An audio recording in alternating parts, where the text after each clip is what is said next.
Okay, now we have replaced the check valve, tightened the fitting with our wrench. Make sure to use a little pipe dope on your threaded connection when you put this back together. Reconnected the copper line, trigger signal line, to the pressure switch, and now we should be good to go. We've already plugged the unit back in, and we should be good to go to restart and allow this unit to pressurize. Okay, here we go.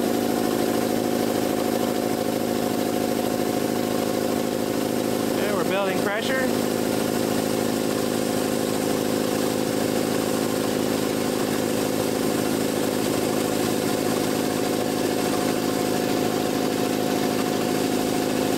Okay, we're to 60 psi.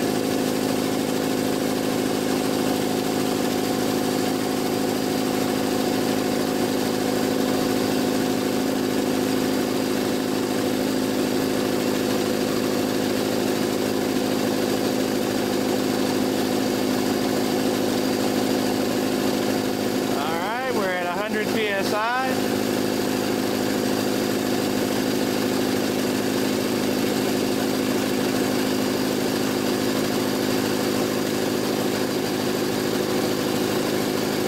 Okay, we've hit 120 now. Machine's gone to constant run. I'm going to turn off the power switch.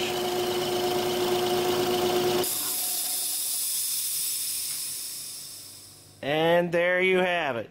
We bled a little bit of air. The machine has shut off and you hear no air leaking from the air compressor. So, check valve replacement successful. If you have any issues while trying to perform this kind of repair, please call the air compressor company at 330 area code number 536-9665. Thank you.